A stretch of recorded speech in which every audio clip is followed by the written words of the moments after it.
காட்டை நேயர்கள் அனைவருக்கும் வணக்கம். அண்ணா வணக்கங்க. வணக்கம், வணக்கம். ம். நம்ம கடந்த 3 மாசமாவே போருக்கு அப்புறம் அமைதி, அமெரிக்காவுடைய முடிவு, இந்த மாதிரி நெறைய பேசியிருக்கோம். இன்னைக்கு நேத்து தான் பெரும் அச்சுறுத்தல். நெறைய பேர் தூக்கத்த கெடுத்து, நெறைய மக்கள் அச்சுறுத்தி, ஒரு ஹோப் மாதிரி காலையில தற்காலிக நிறுத்தம்னு வந்தா கூட, அதுக்கு கூட வழி இல்லாம 2 மாசமா ஓடிட்டு இருக்கு.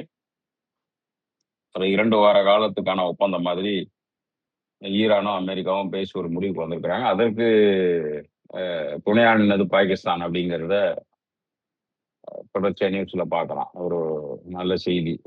துன்பத்திலயும் ஒரு ஒரு ஆறுதல் மாதிரி தான் இருக்குது. நிறைய கேள்விகளும் இருக்கு. இந்த ஆறுதலுக்கு பின்னாடி நிறைய கேள்விகளும் இருக்கு. ஏன்னா இஸ்ரேல், அமெரிக்கா முடிவு ஒத்துக்கிறதா சொல்லுது. பல நாடுகள் இதை ஒத்துக்கிறாங்க. நேற்று முழுக்க ஈரான்ல வந்து மனித சங்கிலியால அந்த தேசத்தையே மக்கள் வந்து ஆஹ், ஒரு வெளிச்சம் மாதிரி நின்று இருக்கிறாங்க. கையில ஒளியேந்தி மனித சங்கிலிகளா நின்று போருக்கு எதிரான குரலோட பேசியிருக்கிறாங்க. ஆஹ், இப்ப ரீசெண்டா வந்த நியூஸ்ல இருந்து தொடங்கலாம் தான் தோணுது. ஒரு பாகிஸ்தான் வந்து சமீப காலங்களிலே எடுத்த ஒரு சிறந்த முடிவாக பல்வேறு தேசங்கள் பாராட்டி வருது. இவங்களுக்கு இடையே லேசன் பண்ணதா இருக்கலாம், மீடியேஷன் எத்தனையோ பேர் வைக்குது. ஒவ்வொரு மீடியா ஒரு ஒரு பேர் வைக்குது. ஆனா இவங்க பேசுனது 2 நாடு ஒத்துக்கிட்டதாக வர செய்திகளை பார்க்குறோம். ஆனா இப்ப நம்ம ஜெய்சங்கர் என்ன சொல்லியிருக்காருன்னா, இந்தியா வந்து பாகிஸ்தான் மாதிரி புரோக்கர் நாடு இல்ல அப்படின்னு தலால்னு பேசியிருக்காரு. அது எனக்கு இப்பதான் அர்த்தம் தெரியும், நீங்க சொல்லிதான். புரோக்கர் நாடு இல்ல அப்படிங்கிற மேலும் ஒரு வெறுப்பை உமிழக்கூடிய ஒரு வெளியுறவு அமைச்சருக்கான எந்த முகாந்திரமும் இல்லாத ஒரு மனுஷனாதான் இருக்கு. எல்லா அமைதியை நோக்கி நகரும் பொழுது மறுபடியும் போய் இல்ல இல்ல இதெல்லாம் ஒரு பெரிய விஷயமா, இது ஒரு நாங்க அந்த அதெல்லாம் மாதிரி நாங்க பணிந்து போற ஆள் இல்ல, ஏதோ தன்னை ஒரு ஐடென்டிட்டியை காட்டுறாருன்றதா தெரியுது. மத்த எல்லா தேசங்களும் அந்த போர் நிறுத்தத்தை தற்காலிகமா இருந்தாலும் சரி, இல்ல இதுதான் நிரந்தர மீனாலும் அதை ஒத்துக்கிறாங்க. அந்த நேரத்துல இது ஒரு அநாகரிகமான அரசியல்ல ஒரு அநாகரிகமான ஒரு வார்த்தையா தான் பாக்குறேன். இந்த நாங்க வந்து பாகிஸ்தான் மாதிரி புரோக்கர்ஸ் இல்லை அப்படிங்கிற வார்த்தைய. இப்போ இந்த இந்த இ- இ- இந்த பீஸ் எவ்ரிவேர்ன்ற சாப்டர்ல இன்னைக்கு நம்ம அரசியல் தான். ஏன்னா முன்னாடி நம்ம நிறைய விஷயங்களை பார்த்தோம், மதம் பார்த்தோம், அதுக்கு முன்னாடி இன்ட்ரோடக்ஷன்ஸ் பார்த்தோம், நம்பிக்கைகள்லாம் பார்த்துருக்கோம். ஆனா இன்னைக்கு நேரடி அரசியல் பேச போறோம். இந்த 2 ஸ்டேட் மட்டும் இன்னைக்கு காலையில நம்மள எல்லாருக்கும் ஒரு ஆறுதலையும் கொடுத்துருக்கு. அதே சமயத்துல அந்த ஆறுதல் நிலைக்கிறதுக்குள்ள இது மாதிரி ஒரு ஸ்டேட்மெண்ட்டை ஒரு வெளியுறவுத்துறை அமைச்சர் சொல்லும் பொழுது ஒரு சங்கடமான ஒரு இதுவா தான் பார்த்துக்க வேண்டியது. ஒரு இந்தியர்களா நம்ம வந்து அதை சங்கடப்பட்டு தான் பார்க்க வேண்டியிருக்கு. நம்மளுடைய குரல் அது இல்லை அப்படிங்கிறத முதல்ல நான் பதிவு பண்ணிக்கணும்னு நினைக்கிறேன். அங்கிருந்து தொடங்கலாம். நிச்சயமா. இப்ப இருக்கிற போர் சூழல் வந்து ஆஹ், நம்ம இஸ்ரேல் பாலஸ்தீன் வந்து ஒரு 2-3 வருஷமாவே ஒரு ஒரு உச்சத்தை எட்டிக்கிட்டே இருக்குது. நிறைய படுகொலைகள். ரஷ்யா, உக்ரைன், இப்போ ஈரான், அமெரிக்கா. இந்த 3மே நம்மள பேரலா பயங்கரமா டிஸ்டர்ப் பண்ண சூழல்ல அரசியல் அஹ், நம்ம பண்பட்டு இருக்கிறோம், ஜனநாயகத்தை பத்தி பேசுறோம், இன்டர்நேஷனல் ட்ரீட்டிஸ் உருவாகுது, உலக அமைதிக்கான அமைப்புகளை வந்து 1940க்கு பிறகு நிறைய உருவாக்கி இருக்கிறோம். இது அத்தனையும் கடந்து இந்த போர் தொடர்வதற்கான காரணமா நீங்க என்னென்ன பாக்குறீங்க? அரசியல் சூழல்ல கேட்கிறேன். நீங்க சொன்ன அந்த இதுல இருந்தே துவங்கலாமே. ம். இப்போ நீங்க இந்த ஜெய்சங்கருடைய ஸ்டேட்மெண்ட் சொன்னீங்க இல்லையா? ஆமா. இப்போ பாகிஸ்தான் எதனால வந்து பாகிஸ்தான்ற ஒரு நாடு வந்து தன்னை ஒரு அமைதிக்கான ஒரு நாடாக என்றைக்குமே உலகமே பார்த்தது கிடையாது. இதே அமெரிக்க அரசாங்கம் கடந்த 10 வருடங்களுக்கு முன்னாடி பாகிஸ்தானை வந்து ரோக் நேஷன், தீவிரவாதிகளுக்கு புகலிடம் கொடுக்கக்கூடிய ஒரு தேசமாக அறிவிக்கணும்னு இந்தியா வலியுறுத்திச்சு. இந்தியாவுடைய பொசிஷன் அதுல ஸ்ட்ராங்கா இருந்துச்சு. இந்தியா வந்து ஒரு அமைதிக்கான ஒரு நாடாகவும், பாகிஸ்தான் வந்து ஒரு வன்முறைக்கான ஒரு நாடாகவும் உலக அளவுல ஒரு பிம்பம் இருந்தது. நாம உள்ளூர் அமைதியாக இருந்திருக்கிறோமா அப்படின்றது வேற. ம். நான் அந்த பிம்பத்தை தான் சொல்றேன். ஒரு இமேஜாக இருந்தது. ம். இப்ப அதை தொடர்ந்து ம். இப்போ நம்ம நிலைமை பார்த்தீங்கன்னா, ஆல்மோஸ்ட் ஒரு ரோல் ரிவர்சல் மாதிரி. ம். பாகிஸ்தான் வந்து 2 மிக பெரும் நாடுகள். ஈரான் ஒரு சின்ன நாடு கிடையாது. பாகிஸ்தானோட பல மடங்கு பெரிய நாடு தான். ம். அமெரிக்கா அதையும் விட பெரிய நாடு. ஒரு ம். ஒரு வல்லரசு. ம். இந்த இரு பெரும் நாடுகளை ஒரு சிறு நாடான பாகிஸ்தான், ம். துருக்கி, எகிப்து போன்ற மற்ற நாடுகளோட சேர்ந்து இணைஞ்சு, ம். இப்ப பேச்சுவார்த்தை வந்து 10ஆம் தேதி பாகிஸ்தான்ல துவங்குது. ம். ம். அமெரிக்காவுக்கும், ஈராவுக்குமான அமைதி பேச்சுவார்த்தை பாகிஸ்தானில் துவங்குகிறது. ம். ம். ம். ம். இது செய்தி. ஆமா. அப்போ என்ன ஆகுதுன்னா, ம். தன்னை ஒரு அமைதிக்கான வழியோட பாகிஸ்தான் வந்து தன்னுடைய பிம்பத்தை இணைக்குது. ம். இப்போ ஒரு ஒரு இந்திய கண்ணோட்டத்துல ம். ஒரு ஒரு தொலைதூர ஒரு ஃபார் சைட்டட் கண்ணோட்டத்துல நீங்க பார்த்தீங்கன்னா, ம். இதுநாள் வரைக்கும் தன்னை வந்து வன்முறையுடனும், ம். பயங்கரவாதிகளுடனும், தீவிரவாதிகளுடனும் தன்னை இணைத்து வச்சிருந்த ஒரு பாகிஸ்தான். ம். பாகிஸ்தான் ஆர்மி ஜெனரல்லாம் பெருமையா சொல்றது வந்து, ம் நாங்க இந்த தீவிரவாதிக்கு புகலிடம் குடுத்திருக்கோம் ம். அப்படின்னு சொல்றதோ, இந்த தீவிரவாதிகளுக்கு இந்தியாவுக்குள்ள வர்றவங்களுக்கு நாங்க வந்து பயிற்சி குடுத்திருக்கோம்ன்னு சொல்றதோ வந்து பெருமையா நெனச்சுக்கக்கூடிய காலமும் இருந்தது. ம். சமீப காலங்கள்ல அது இல்ல. ஏன்னா, அவங்களுடைய பொருளாதார நெருக்கடி ரொம்ப மோசம். நம்மளோட பல மடங்கு மோசமான பொருளாதார சூழல்ல, ம். கடன் வாங்காம அரசாங்கத்தையே நடத்த முடியாத சூழலெல்லாம் தாண்டி தான் வந்திருக்காங்க அவங்க. ம். ம். ம். இன்னமும் கூட பொருளாதார நிலைப்பாடு வந்து ரொம்ப பெருசா இல்ல அவங்களுக்கு. ம். ம். அப்படி இருக்கக்கூடிய ஒரு நாடு, ம். எந்த கட்டாயத்தின் பேர்லயோ, எதன் பேரிலயோ தன்னை அமைதியோட, அமைதி ப்ராசஸோட இணைச்சுக்குது உலக அளவுல. உலக அரங்குல வந்து ம். தன்னுடைய பிம்பத்தை மாற்றி அமைக்கக்கூடிய ஒரு வாய்ப்பாக இதை ஏற்படுத்தி இருக்குன்னா, ம். இத நீங்க ஒரு தொலைநோக்கோட பார்க்கக்கூடிய ஒரு வெளியுறவு மந்திரியாகவோ, இதுவாகவோ நாம இருந்தோம்னா என்ன சொல்லுவோம்? நல்லதுங்க. இது மாரி நீங்க இல்லாததுனால தான் எங்களுக்கு இவ்வளவு நாள் பிரச்சனையா இருந்தது. ம். இனிமேலாவது நீங்க பெரிய ஒரு போர நிறுத்துற அந்த ஒரு அமைதிக்கான பேச்சுவார்த்தையோட நிறுத்தாம, ம். உங்க உள்ளூர்ல இருக்கக்கூடிய சின்ன சின்ன போர்கள், அது ஆப்கானிஸ்தானை குண்டு போடுற போரா இருக்கட்டும், அல்லது இந்தியாவுக்கு தீவிரவாதிகளை அனுப்பக்கூடிய ப்ராக்ஸி வார் அப்படின்னு சொல்லக்கூடிய ஒரு மறைமுக போராக இருக்கட்டும். ம். அதெல்லாம் கூட நிறுத்துங்க. ம். நாங்கள் பாகிஸ்தான் அமைதியை நோக்கி இதன் மூலமாக தன்னை ம். அடையாளப்படுத்திக் கொள்றதையும், அதை நோக்கி ம். நகர்வதையும் நாங்கள் வரவேற்கிறோம் அப்படின்னு நம்ம சொல்லியிருந்தோம்னா, ம். நாம ஒரு ஸ்ட்ராட்டஜிக்கா யோசிச்ச ஒரு இதுவா இருப்போம். ம். ம். ஆனா நம்மளுடைய வெளியுறவுத்துறை வந்து ஒரு ஹைஸ்கூல் பசங்க கிரிக்கெட் மேட்ச்ச பார்த்துட்டு யாரு வெற்றி பெற்றார்கள், யாரு தோல்வியுற்றார்கள்ன்ற மாதிரி ஒருத்தன ஒருத்தன் வந்து இதுக்கு நான் சப்போர்ட் பண்ணேன். நான் வின் பண்ற டீமோடயே தான் இருப்பேன். நீ தோத்து போற டீமோட இருப்ப. அப்படின்ற அந்த ஒரு மனநிலையை தாண்டி யோசிக்கிற ஒரு ஸ்ட்ராட்டஜிக் திங்கிங் நம்ம மக்கள்கிட்ட இருக்கான்னு தெரியல. ம். நமக்கு வந்து உள்ளூர்ல வந்து ஏன்னா கடந்த பல தேர்தல்களாக பார்த்திருக்கிறோம். ம். ம். ஒவ்வொரு முறையும் பாகிஸ்தான் நம்ம மேல் தாக்குதல் நடத்துதுன்றது எப்ப நடக்கும்னா, நம்ம தேர்தலுக்கு முன்னாடி நடக்கும். ஆமாங்க. அது வொர்ஸ்ட் கேஸ் வந்து என்னோட உயிருக்கு அச்சுறுத்தல்ன்ற ஒரு நாடகம் வேற நடக்கும். என்ன அந்த மாதிரி விஷயங்கள் எல்லாம் வந்து நாம அதற்கு ஒரு வில்லனாக பயன்படுத்த ஆரம்பிச்சுட்டோம் ம். அப்படின்னு. ம். அந்த வில்லன் தனம் தான் வந்து நமக்கு தேவைப்படுது. அந்த ம். வில்லன் இல்லாம நம்மளுடைய ஹீரோயிசத்த நம்மளால ப்ரூவ் பண்ண முடியுமா? ம். ம். அப்படின்னா, இன்னைக்கு ஒரு அமைதியாக ஒரு வழியில அது போக ஆரம்பிச்சதுன்னா, ஏன்னா நாம ஏதோ அமைதிக்கான வழியில போறதுனால ஹீரோவாகவும், அவங்க வந்து வன்முறைய கையில எடுக்கிறதுனால அவங்க வில்லனாகவும் நம்ம பாவிச்சிருக்கிறோம். ம். நம்மளுடைய பிம்பத்த அத வச்சு கட்டமைச்சு பண்ணியிருக்கோம். ம். இப்ப திடீர்னு அதுலேருந்து அவன் மாறுபட்டு போறான். நம்ம ஸ்கிரிப்ட்ல அவன் வந்து நடிக்கல அப்டின்னா, ம். நாம சட்டுன்னு வந்து நாம அவனை கூப்பிடுறோம் இல்லையா? பேர் சொல்லி ம். தலால்னு சொல்றது வந்து ஒரு பேசிக்கலி ஒரு கொச்சைப்படுத்துறது தான். ஸோ அந்த கொச்சையாக அடுத்தவரை பத்தி பேச வேண்டிய அவசியம் என்ன? ம். ஸோ இப்ப அந்த போரே பார்த்தோம்னா வந்து நீங்க கேட்ட கேள்விக்கு வருவோம். ம். போரே வந்து ஒரு பொருளாதார சிக்கலை உருவாக்குவதற்கு தான் வந்து போர் உருவாச்சு. ம். அமெரிக்கால அவரு தெளிவா இருக்கிறாரு. ம். எந்த விஷயத்துல தெளிவு இல்லையோ, மற்ற விஷயத்துல தெளிவு ஸ்ட்ராட்டஜில தெளிவு இல்லாம இருக்கலாம். ம். ஆனா பேசிக்கா வந்து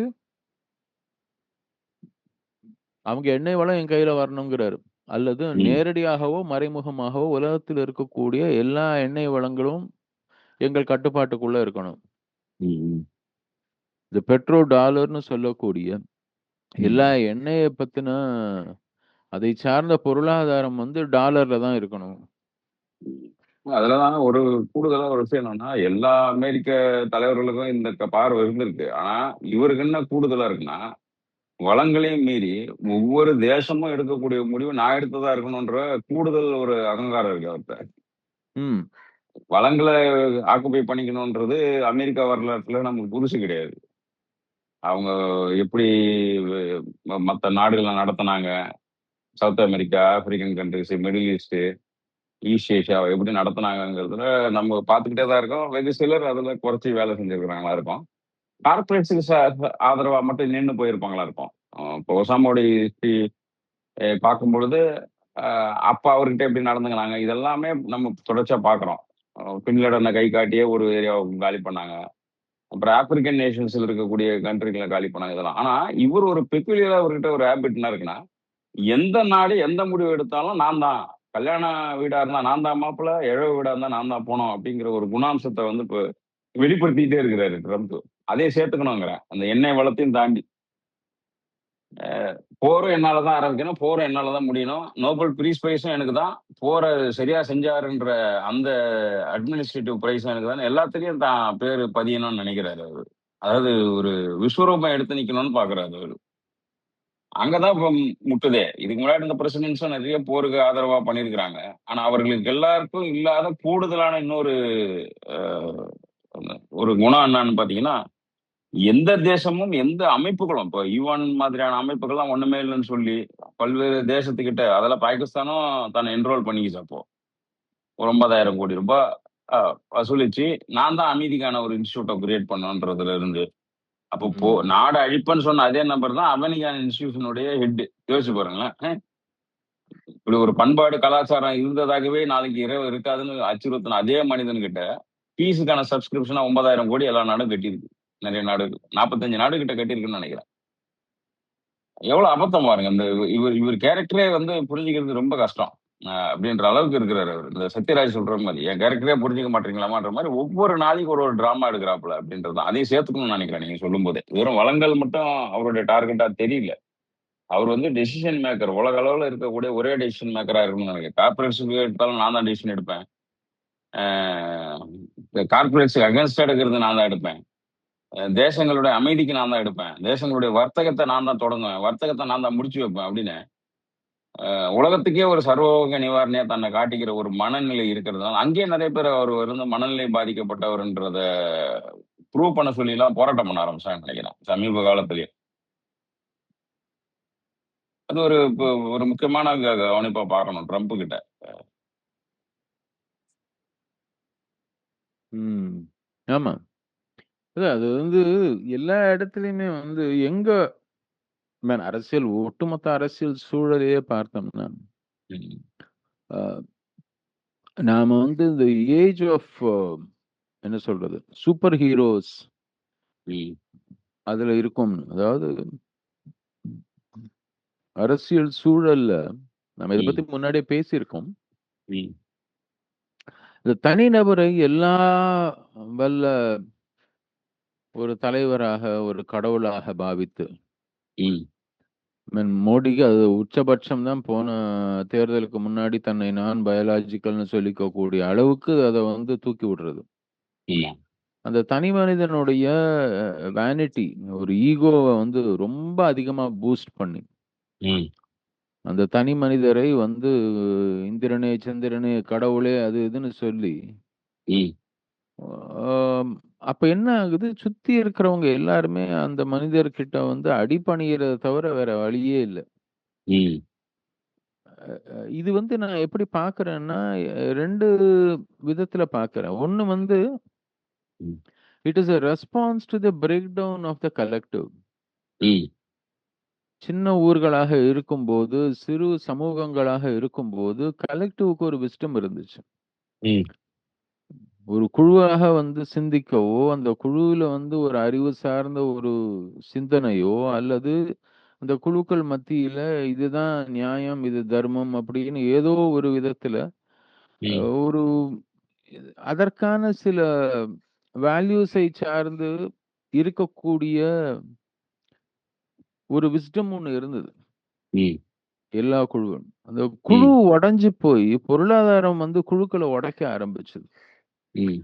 பொருளாதார சந்தை பொருளாதாரத்துடைய மிகப்பெரிய விஷயம் என்னன்னா, கம்யூனிட்டீஸ பிரேக் பண்ணதுதான். உலக அளவுல வந்து எந்த கம்யூனிட்டி தன்னை வந்து பொருளாதார அடிப்படையில் தன்னை கம்பீட் பண்ணக்கூடியதாகவோ, தன்னை குவாலிட்டி ஆஃப் லைஃப்ப வந்து ஏன்னா, அ இன்னைக்கு இருக்கக்கூடிய குளோபல் எக்கானமி அல்லது ம். உலகளாவிய பொருளாதாரம் வந்து மாஸ் புரொடக்ஷன் ப்ராடக்ட்ஸ்‌க்காய் தான் இருக்கு. ம். உள்ளூர் பொருளாதாரத்துக்காக அது வேலை செய்யல. ம். ம். அதனால உள்ளூர்ல இருக்கக்கூடிய சமூக கட்டமைப்புகளை குழுவாக இயங்கக்கூடிய அந்த ஒரு வலுவை இழக்க செய்யறது வந்து இன்னைக்கு இருக்கக்கூடிய உலகளாவிய பொருளாதாரத்துடைய ஒரு தேவை. அதை ரொம்பவே தெளிவா பண்ணிட்டு இருக்கிறாங்க. ம். ம். அதற்கு ரெஸ்பான்ஸாக அரசியல் என்ன பண்றாங்க அப்படின்னா, அதை இப்போ குழுவாக இப்போ நீங்க இப்போ கலைஞருடைய முதல் முறை அவர் முதல்வராக வந்தபோது, ம். ம். அவர சுத்தி இருக்க மந்திரிங்க பேரு இன்னைக்கு கூட அந்த பழைய ஆட்கள் எல்லாம் கேட்டா ஞாபகம் வச்சுட்டு சொல்லுவாங்க. ம். மொத்த மந்திரி சபையும் சொல்லுவாங்க. அந்த ஆமா. பழைய ஆளுங்ககிட்ட கேட்டீங்கன்னா. ம். அதுக்கு அடுத்த அடுத்த காலங்கள்ல இப்ப இருக்கக்கூடிய ஸ்டாலினோட மந்திரி சபையில மந்திரிங்க பேர சொல்லுங்கன்னா, ஒரு 4, 5 பேர தாண்டி உங்களால பேர் சொல்ல முடியாது. ஆமா. அந்த 4, 5 பேருமே யாரா இருப்பாங்கன்னு பார்த்தீங்கன்னா, என்ன பழைய ஆளுங்களா இருப்பாங்க. அல்லது ம். பழைய ஆளுங்களுடைய பிள்ளைகளா இருப்பாங்க. திமுகன்றதுனால பழைய ஆளுங்களுடைய பிள்ளைகளா இருப்பாங்க. ம். அதை தாண்டி உங்களால சொல்ல முடியாது. ம். ம். இதுவே மையத்துல பிஜேபி எடுத்தீங்கன்னு வச்சுக்கோங்க. ம். இதை விட மோசம். உங்களுக்கு ம். 4 பேர தாண்டி உங்களுக்கு பேரே தெரியாது. ஆமா. அங்க இருக்கக்கூடிய கேபினெட் மிகப்பெரிய கேபினெட். ஆமா. கேபினெட் மந்திரிங்களே அதிகம். மினிஸ்டர் ஆஃப் ஸ்டேட் வேற இருக்கிறான். அ இவங்கலாம் வந்து என்ன செய்யறாங்க? இப்போ உதாரணத்துக்கு நம்ம முருகன் இருக்கார் இல்லையா? ஆமா. முருகன் எந்த துறைக்கு மந்திரியா இருக்கிறாரு? மீடியா அ ஆ? மீடியால இருந்தாரு. அ ஏதோ இருந்தாருன்னு சொல்ல முடியுமே தவிர, எதுல இருக்காருன்னே தெரியாது. தெரியாது. ஆமா. உண்மையிலேயே. ம். ஏன்னா, அப்போ நமக்கு மிஞ்சி மிஞ்சி பார்த்தீங்கன்னா, உங்களுக்கு வந்து பத்திரிகையில வர்றது கூட நான் அந்த இவங்க வருவாங்க. நிர்மலா சீதாராமன் பட்ஜெட் தாக்கல் செய்யறதுனால அவங்க வர்றாங்க. ம். டிஃபென்ஸ் மந்திரியா இருக்கிறதுனால ராஜ்நாத் சிங் வராரு. ம். அந்த இவரு அவருமே இப்ப ரொம்ப அதிகம் காணோம். ஆ? அவருமே அதிகம் காணோம் இப்போ. அவரும் அதிகமா வர்றது கிடையாது. கட்காரி ம். வருவாரு. அ அப்புறம் இந்த இவங்க இவங்க இவங்க தான். அந்த ம். மேல இருக்கக்கூடிய அந்த 2 பேர தவிர, ம். மத்த மத்த மந்திரிகள் வந்து பெருசா எதுவும் வந்து வரா மாரியே இல்ல. எல்லா மந்திரி சபை கூட்டத்துக்கும் புதுசா ஏதாவது அச்சீவ்மென்ட்ன்னா முதல்ல மேல இருக்க 2 பேர் தான். அதுல ஒருத்தர் தான் முக்கியம். ம். அவரோட ஃபோட்டோ தான் எல்லா இடத்துலயும் வருது. ம். எதுக்கு சொல்றேன்னா, இந்த தனிநபரை முன்னிறுத்துவது வந்து குழுக்களின், சங்கங்களின், ம். ஒரு கம்யூனிட்டிகளின், சமூகங்களின் கட்டமைப்ப உடைய உடைய ம். பொலிட்டிக்கல் ரெஸ்பான்ஸ் வந்து ஒரு சூப்பர் ஹீரோவ உருவாக்கிருது. ம். என்ன பிரச்சனைன்னா, இதை எதிர்ப்பவர்களும் ம். மாற்றாக இன்னொரு சூப்பர் ஹீரோ உருவாக்குனா, நீங்க வந்து இத எதிர்க்கலாம்னு நெனைக்கிறாங்க. ம். ம். ஏன்னா, அது வெறும் சூப்பர் ஹீரோ மாத்திரம் உருவாக்கல. சூப்பர் ஹீரோவ சுத்தி ஒரு கட்டமைப்பு உருவாயிருச்சு. ம். அதனாலதான் பாத்தீங்கன்னா, கடந்த சில தேர்தல்களாகவே ம். இந்த தனிநபர பிராண்ட் பண்ணி விக்கிறதுக்கான நிறுவனங்கள் அதிகமாக உருவாக்கி இருக்கு. ம். கம்பெனிகளுக்கு தேங்காய் எண்ணெய், கடல் எண்ணெய் விக்கிற மாதிரி, உங்க தலைவர உங்களுக்கு விக்கிறதுக்கு ஒரு company, advertising company, PR agency எல்லாரும் உருவாயிட்டான். ம். அவன் வந்து தலைவர ஆஹா, ஓஹோன்னு தேவையில்லாம புகழ்ந்து, உங்களுக்கு விக்கக்கூடிய எண்ணெயில என்ன இருக்குன்னு கூட தெரியாம நம்ம புகழ்ந்து சொல்றதுனால எண்ணெய வாங்குற மாதிரி. ம். தலைவரையும் தேவையில்லாம புகழ்ந்து பேசி நமக்கு விக்கிறாங்க இல்லையா? ம். ஸோ அந்த ஈகோ சிஸ்டம் மாறுனதுனால, நம்மள கமாடிஃபை பண்ணி நம்மள நாமளே வந்து வித்துக்கணும் அப்படின்ற ஒரு கட்டாயத்துக்குள்ள அரசியல் தலைவர்கள் போயிட்டாங்க. ம். கம்யூனிட்டிய ரீகிரியேட் பண்ணணும்னோ, சோசியல் கலெக்டிவ ரீகிரியேட் பண்ணணும்னோ யாருமே நினைக்கல. அதுதான் இதுக்கு ம். ஈக்குவலன்ட்டா இருக்கும். அத உடைக்கணும்னா இதுல தான் போய் ஆகணும். ம். அப்ப என்ன ஆகுது, ஒரு காலகட்டத்துக்கு அப்புறமாக, அது மாரி ம். நீங்க உயர்த்தி உயர்த்தி பேசின ஒரு தலைவர், தன்னை வந்து தன் பிம்பத்த வந்து தன்னோட இணைச்சுக்கிறாரு. ம். தன் பிம்பம்னு நெனைக்கிறாரு. இப்ப ட்ரம்ப நம்ம ம். பார்க்கும்போது, ம். அதுதான்.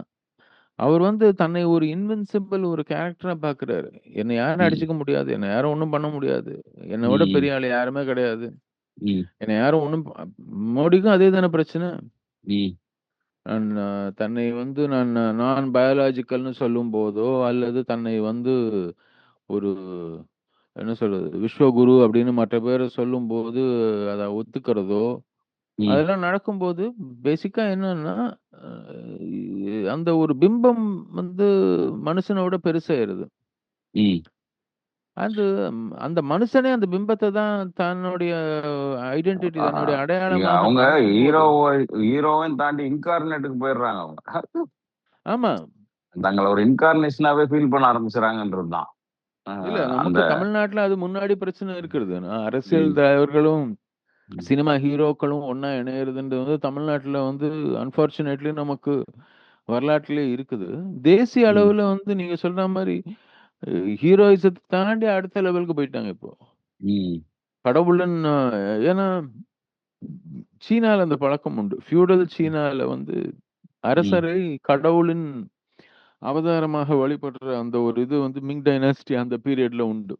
ம். ம். ஸோ அந்த மாதிரி ஒரு ஒரு அப்போ அந்த ஃபியூடலிசம் திரும்பி வருது அதுல. ஆ ம்.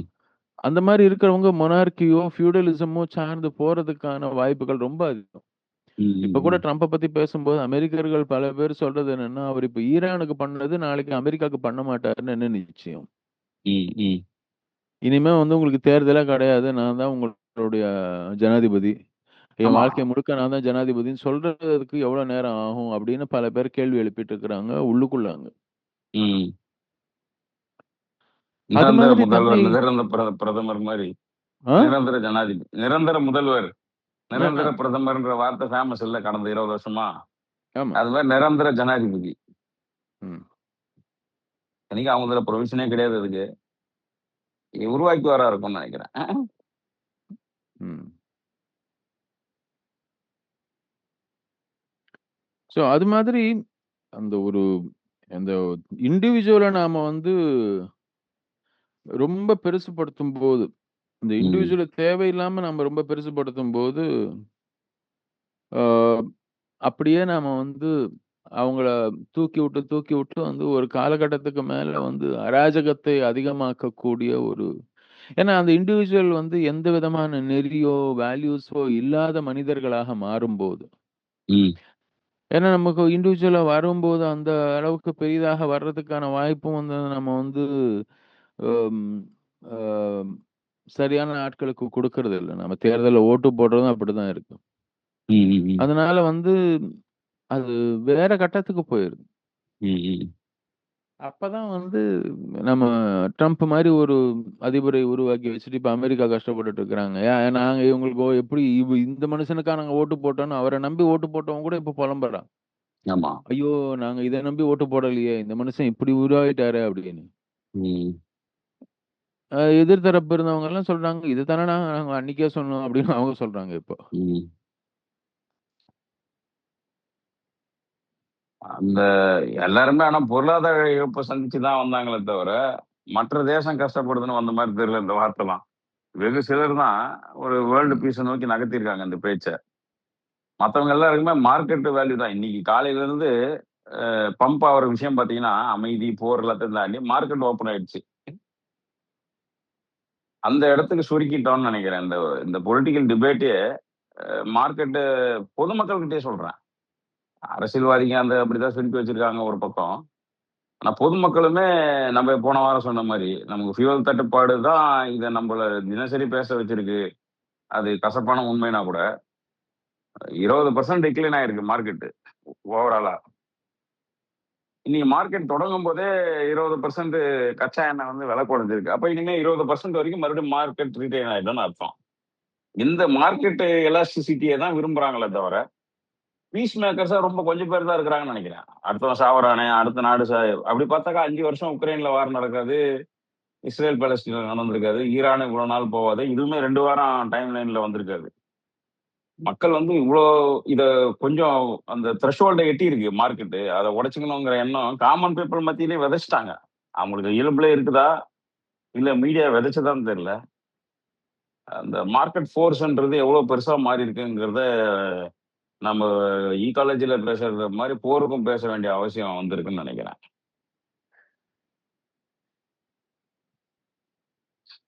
நிச்சயமா. நாம இந்த மொத்த அரசியலை பார்க்கும்போது ம், அஹ், அமைதிக்கான அரசியல் எங்கிருந்து உருவாகுது? ம், இப்போ ம், காந்திய வந்து இன்னைக்கும் வந்து 20ஆம் நூற்றாண்டுடைய அமைதிக்கான அரசியல் தலைவர்களாக பார்க்கும்போது ஒரு ஒரு ஜெயண்டா காந்திய பார்க்கறதுக்கான காரணம் என்னன்னா, ஒரு 40 வருடங்களுக்கு மேலாக ஒரு மனிதர், கிட்டத்தட்ட ம், 50 வருடங்கள் பொது வாழ்க்கையில இருந்த ஒரு மனிதர், ம், தொடர்ந்து அமைதிக்கான வழிய வலியுறுத்துறது, தொடர்ந்து அதற்கான வேலை செய்யறதுன்றது, ம். இன்னைக்கு இவங்களெல்லாம் பார்க்கும்போது தான் எவ்வளோ கடினமான ஒரு செயலாக அது இருந்திருக்கும்னு. ஏன்னா, அன்னைக்கு இருந்த அழுத்தங்களோ, இதுவோ வந்து இன்னைக்கு இருக்கக்கூடிய அரசியல் அழுத்தத்த விட எந்த விதத்திலயும் குறைஞ்சது கிடையாது. அட்டென்ஷனை பெறுவது எவ்வளவு பெரிய விஷயம் அன்னைக்கு. இன்னைக்கு வந்து ஈஸியா அட்டென்ஷனுக்கு வந்துடுறோம் மீடியால. ம். இருக்கிற பிராட்காஸ்டிங் டெக்னாலஜில யார் எதை சொன்னாலும் இன்னொருத்தருக்கு தெரியுதுன்றது ரொம்ப ஈஸியா இருக்கு. ம். அந்த அட்டென்ஷனை பெறுவதற்கு, அமைதிக்கான அட்டென்ஷனை பெறுவதற்கு இவங்க உருவாக்குற இன்ஃப்ராஸ்ட்ரக்சர்ஸே நம்மளால இன்னைக்கு கற்பனை பண்ண முடியாததான் இருக்கு. இல்ல எழுத்து. அதுதான். அத ம், பார்க்கும்போது தான் எனக்கு என்னன்னா, அந்த பெர்சிஸ்டன்ஸ் இருக்குல்ல. அப்படின்னா, ம், ம், அது மனதுக்குள்ள இருக்கக்கூடிய ஒரு எதுக்காக நாம வந்து நிக்கிறோம்? ம், எதை ம், நாம வந்து அடையாளப்படுத்துறோம்? ம், எந்த வேல்யூஸ வந்து நாம வந்து முன்னிறுத்துறோம்?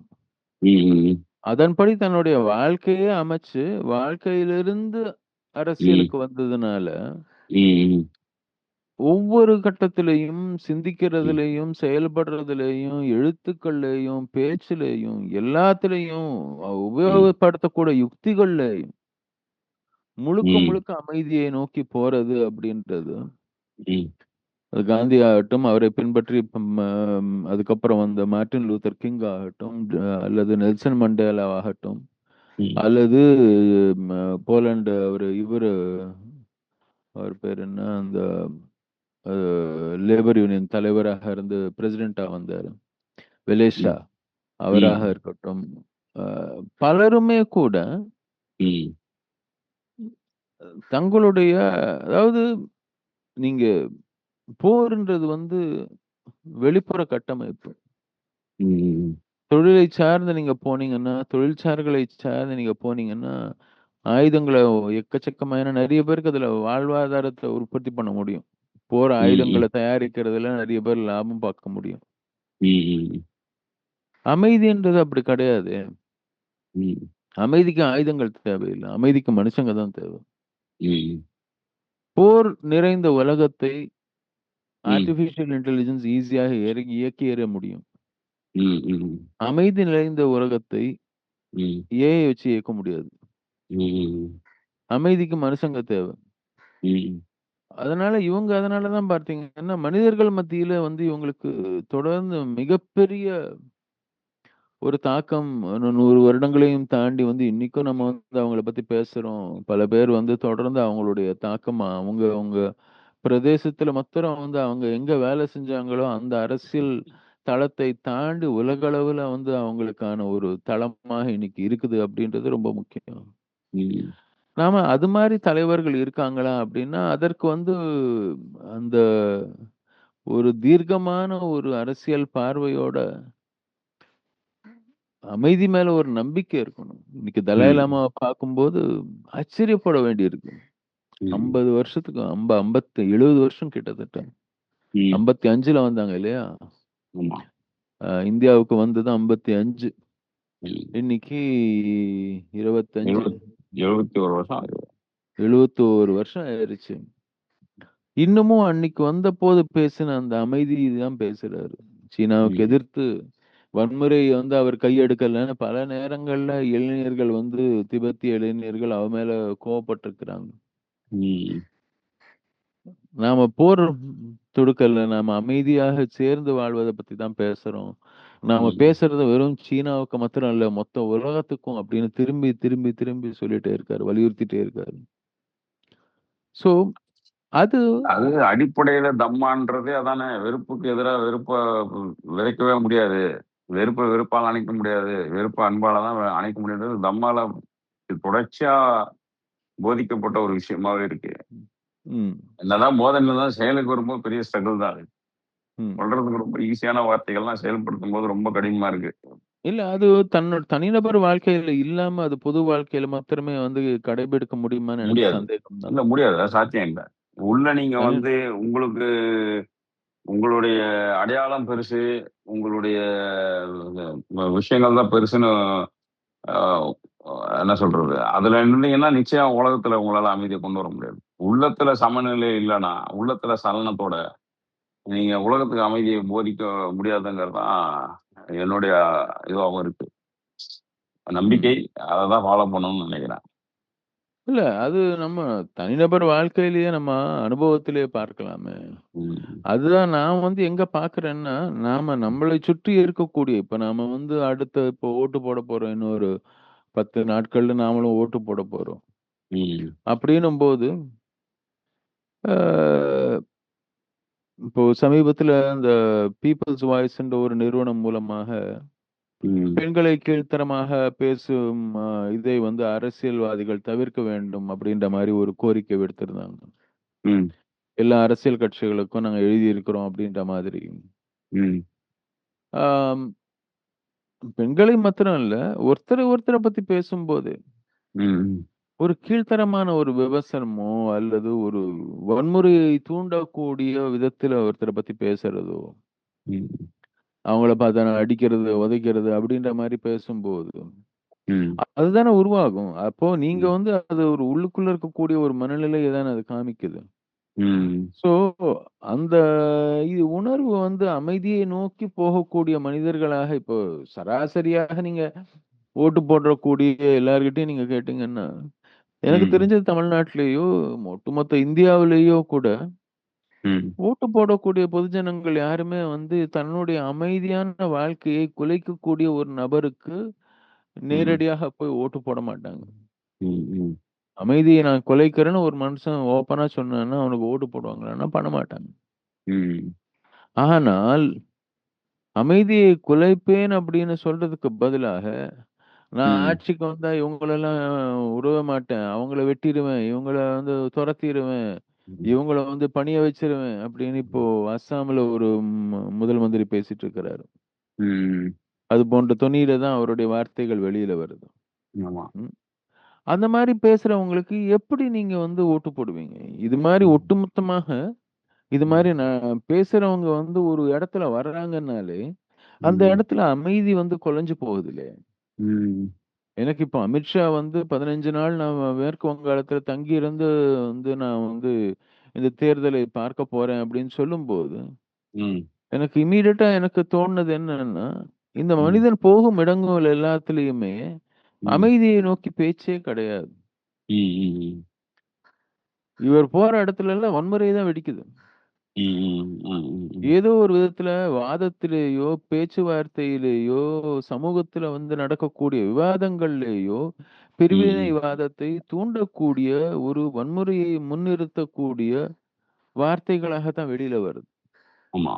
அது எதிர்க்கட்சியில இருக்கவங்கள எதிர்த்து பேசக்கூடிய கீழ்த்தரமான வாதங்களாக இருக்கலாம். கிண்டலாக இருக்கலாம், கேலியாக இருக்கலாம். எதுவா இருந்தாலும் சரி, நீங்க கிண்டல் பண்றது தவறு கிடையாது. ஆனா, அது வந்து ஒரு ரொம்ப கீழ்த்தரமாக போ வேண்டிய அவசியம் இல்லையே! அந்த விதத்துல வந்து ஒரு ஒட்டுமொத்த ஒரு இதுவும் வந்து இவங்க பொறுப்புல இருக்கிறவங்க பண்ணும்போது, அப்போ அந்த மாதிரி நபர்களை நாம வந்து வரவேற்கணுமா? அந்த மாரி நபர்களை நாம வந்து கொண்டாடணுமா? அப்படின்றது நான் வந்து உதாரணத்துக்கு தான் வந்து இவங்கள சொல்லிட்டு இருக்கிறேன். எல்லா கட்சிகள்லயும் இது மாரி ஆட்கள் இருக்காங்க. ஸோ நாம அத கொஞ்சம் பார்க்க வேண்டியா இருக்கும். மக்கள் வந்து நாம ஓட்டு போடக்கூடிய வந்து இந்த இவங்க தலைவர்கள் வந்து அமைதியை நோக்கி போறவங்களா? அல்லது வன்முறையை நோக்கி போறவங்களா? அப்படின்ற ஒரு கேள்வி வந்து அவசியம் கேட்க வேணும். ஏன்னா, அவங்க வன்முறையை நோக்கி போகக்கூடிய ஆட்களாக இருந்தான்னா, இன்னைக்கு அவன் எதிரி யாரா வேணா இருக்கலாம். இன்னொரு நாள் நீங்க எதிரி ஆவீங்க. அவனுக்கு ஓட்டு போட்டீங்கன்னா, என்னைக்கோ ஒரு நாள் நீங்க எதிரி ஆகுறதுக்கான வாய்ப்புகள் அதிகம். நீங்க அவருடைய நெருங்கிய நண்பரா இருந்தா கூட உங்கள எதிர்த்து அவர் பண்ணக்கூடிய வாய்ப்புகள் அதிகம். அதனால அந்த ஒரு புரிதலும், அந்த ஒரு பக்குவமும் மக்களுக்கு உள்ளுக்குள்ள இருந்து கொஞ்சம் யோசிக்கணும், சிந்திக்கணும் அப்படின்றது தான் அரசியலில் நம்மை சுற்றி இருக்கக்கூடிய அமைதியை நாம நிலைநாட்டணும் அப்படின்னா, அரசியலை நாம எப்படி பார்க்கணும்? உலக அரசியலாக இருந்தாலும், உள்ளூர் அரசியலாக இருந்தாலும், நம்ம எப்படி பார்க்கணும் அப்படின்றதுக்கு, நம்ம பார்க்கக்கூடிய நபர்களில் அமைதியை நோக்கி போறாங்களா? சமூகத்துல எல்லார் மேலயும் நம்பிக்கை வச்சு எல்லாரையும் ஒருங்கிணைச்சு போறாங்களா? ஒரு காந்தியால அது மாரி தானே. இப்ப காந்திய சுத்தி அவ்ளோ தலைவர்கள் அவரால உருவாக்க முடிஞ்சதுல்ல. ஆமா. போற இடத்துல எல்லாம் அவர் கூட லட்சக்கணக்கான பேர் கூட நிக்க முடிஞ்சதுல்ல. அது மாரி வந்து அமைதி பேச்சுவார்த்தை தலைவர்கள் ஏன்னா அமைதின்றது வந்து எல்லாராலும் இயல்பாக கடைபிடிக்க முடியக்கூடிய ஒரு விஷயம். வன்முறைன்றது எல்லாராலயும் கடைபிடிக்க முடியாது.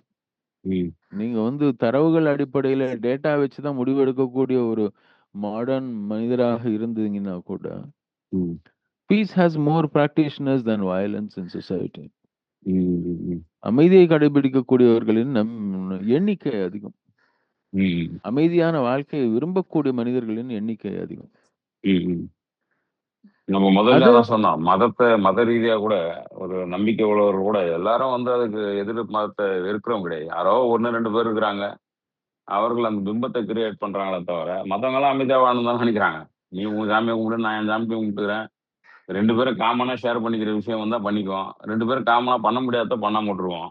அப்படிங்கிற மாதிரி தான். அப்படிதான் இருக்குன்னு நினைக்கிறேன் நான். இங்க எல்லாத்தையும் பொதுமைப்படுத்துறது ஒரு நம்மள அதை பிரதிநிதியா மாத்துற பிரச்சனை இருக்கு பாருங்க. நாம இவர்கள் சொல்ற கருத்துக்கு நாமளும் ஆதரவு தெரிவிக்கிற மாதிரி இந்தியாவே எதிர்பார்க்கிறது, இந்தியாவே சொல்கிறது, இந்தியா நம்மோடு தான், தமிழ்நாடு நம்மோடு தானே. அதே மாதிரிதான் உலக அளவுல கிறிஸ்தவர்கள் முழுக்க நம்ம பக்கம் தான், முஸ்லிம்கள் முழுக்க நம்ம பக்கமான எல்லாரையும் தங்களோட இதுக்குள்ள தூக்கி வந்து ஃபிட் பண்றதுன்றதுதான் ஒரு என்ன சொல்ற அபத்தமா தான் இருக்கு. அப்படி யாரும் இல்ல. எந்த ரீதியாகவும் அது மாதிரி மக்கள் வந்து ஒருமித்த கருத்தோட ஒரு தேசம் அழியணும்னு எந்த அமெரிக்கா முழுக்க இருந்து மக்கள் எடுத்திருப்பாங்க அந்த நிலைப்பாடை எடுத்திருக்க மாட்டாங்க. ஒரு தனி மனிதனோட நிலைப்பாடு அமெரிக்காவுடைய நிலைப்பாடா நம்ம எழுதி பேசி பழகிட்டோம். அதனுடைய விளைவு தான் நினைக்கிறேன். மீடியா அகாடமிக்ஸ் எல்லாமே ஒரு தனி மனிதன் ஒரு தேசத்தின் அவன் தலைவனா கூட இருந்துட்டு போட்டோம். அவன் எடுக்கிற முடிவு அந்த தேசத்தில் இருக்கக்கூடிய ஒட்டுமொத்த மக்களை சேர்ந்து எடுத்ததாக ரெப்ரசன்டேட்டிவா மாறும் பொழுது அந்த சிக்கல் வருதுன்னு நினைக்கிறேன். அப்ப ரொம்ப கவனமா இருக்க வேண்டியிருக்கு. எழுத்து பேச்சு அமைதின்னு வரும்பொழுது நிறைய கவனிச்சு செய்ய வேண்டியிருக்குன்னு தான் நினைக்கிறேன். நான் இதான் என்னோட இறுதி கருத்தா நான் சொல்லிக்கிறேன். அதுதான் நாம வந்து தனிநபர் வாழ்க்கையிலையும் பொது தள தளத்திலையுமே வந்து அமைதின்றது நம்மை சுற்றி இருக்கு அப்படின்றத நம்ம உணர ஆரம்பிக்கும் போதுதான் அதை நம்ம உள்வாங்கிட்டு அமைதியா இருக்கிறதுக்கான வாய்ப்புகள் அதிகம் அப்படின்றது. இது ஏதோ ஒரு இமாலயத்துல போய் தேட வேண்டிய அவசியமோ, அல்லது குகையில போய் உட்காரணும்னோ அவசியம் கிடையாது. ம். எல்லா இடத்துலயும் நம்மை சுற்றி அமைதியானவர்கள் இருக்கிறாங்க அப்படின்ற ஒரு நம்பிக்கையோட, ம். அது நம்ம தலைவர்கள் கிட்ட இருக்கா? ம். அப்படின்னு நம்ம பார்க்க ஆரம்பிச்சோம்னாலே, ம். அமைதின்றது எந்த அளவுக்கு வியாபிச்சிருக்கு அப்படின்றது நமக்கே புரியும். ம். அரசியல் அளவுல இன்னைக்கு நம்ம ம். போர பத்தி பேசின மாதிரி, ம். அமைதிய பற்றி நம்ம பேசும்போது, ம். எல்லா இடத்துலயும் அது இருக்கு அப்படின்ற ஒரு நம்பிக்கையோட நம்ம பார்த்தோம்னா, நிச்சயமா நம்ம எங்கெங்கெல்லாம் இருக்குன்னு நமக்கே தெரிய வரும். ம். இதுதான் என்னுடைய இறுதி கருத்தாக நான் சொல்லிக்க விரும்புறேன். ம். சரி கேளுங்க. பார்ப்போம். உங்களால எந்த தளத்துல எப்படி பேச முடியும், உரையாட முடியுமோ அத முன்னெடுத்துட்டே வாங்க. நன்றி. பெரிய பெரிய விஷயங்கள் நடக்கலனா கூட சின்ன சின்ன விஷயங்கள் நம்மள சுத்தி மாறும்னு நெனைக்கிறோம். நன்றி. நன்றி. வணக்கம்.